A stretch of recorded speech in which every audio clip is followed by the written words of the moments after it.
He was not born into glory. He was born into survival. Matty Matthews came to life in the working-class heart of New York City, where streets were filled with horse carts, smoke, and the restless rhythm of immigrants chasing hope. By day, he hauled crates, labored at the docks, or worked as a driver for a tea company. By night, he stepped into smoky fight halls, where the pay was a few coins and the reward was the chance to prove he belonged. Matty was not a sculpted athlete. His body carried the marks of work, not privilege. He stood hunched, with a forward-leaning posture that made him look like a man pushing against an invisible storm. But in his eyes burned something rare, stubbornness, a refusal to break. That trait would carry him further than anyone expected. In the 1890s, boxing was brutal. Gloves were thin, rules were few, and matches often stretched for dozens of rounds. It was a time when men fought not just for victory, but for survival, for dignity, and sometimes simply for food. And into this world walked Matty Matthews. The newspapers of the era did not describe him as brilliant or stylish. They called him rugged, awkward, even unpolished. But every time he entered the ring, people leaned forward because they knew one truth: Matty Matthews would never quit. On August 25, 1898, at the Lenox Athletic Club, Matty was given the chance every fighter dreams of: a shot at the world welterweight title against the feared and mercurial mysterious Billy Smith. For 25 rounds, Matthews endured punishment that would have sent most men home broken.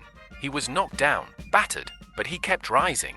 When the decision was read, Smith's hand was raised. Matty had lost. Yet in losing, he had gained something: the respect of the boxing world. Defeat did not drive him away. It hardened him. He went on to beat respected names like Bobby Dobbs, a fighter of immense talent who was denied bigger opportunities because of race, Hugh McWinters, another stern rival, and in February of 1900, he demolished Kid McPartland, dropping him so many times the fight would be stopped today in mere minutes. The crowd began to see him not just as a worker from the docks, but as a gladiator forged in pain and persistence. Then came April 17, 1900. The Broadway Athletic Club was packed with 4,000 restless voices. The odds favored Billy Smith. Matty, after all, had already failed once. The opening bell rang, and the nightmare repeated itself. In the very first round, Matthews was floored twice. But he rose. He fought back. Round after round, the crowd witnessed something extraordinary: a man who simply refused to fall permanently. By the 19th round, the air was thick with disbelief. Matthews stepped forward, hunched as always, and unleashed a right hand straight into Smith's jaw. The champion collapsed as if the ground had been pulled from beneath him.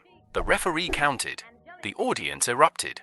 Against all odds, the working man from New York was the new welterweight champion of the world. But boxing is a cruel master. Less than 2 months later, in June 1900, Matty faced Eddie Connolly. What should have been a triumph turned into a disaster. Knocked down twice, then finished by a brutal left hand, Matthews lost the title almost as quickly as he had won it. Still, his story was not done.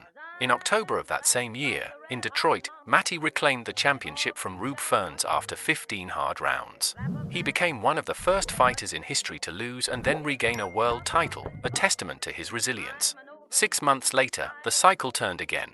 In Toronto, Ferns returned the favor, stopping Matty in the 10th round. For Matthews, triumph and defeat came like waves against stone, and he always seemed to be the stone, battered, cracked, but still standing. The following years brought more punishment.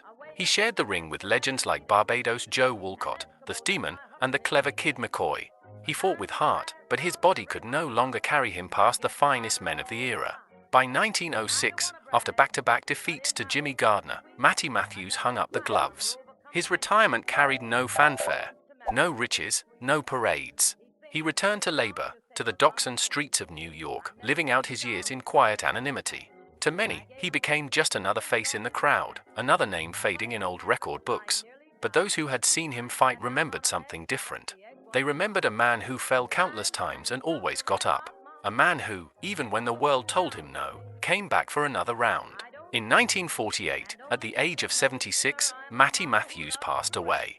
He left behind no fortune, no championship belt enshrined in gold. But he left behind a lesson that outlasts statistics and titles. Greatness does not always mean holding the crown forever. Sometimes, it is found in the refusal to quit, in the courage to rise when the count seems endless. Matty Matthews was not perfect. He was not untouchable. But he was real, and in that, he was unforgettable.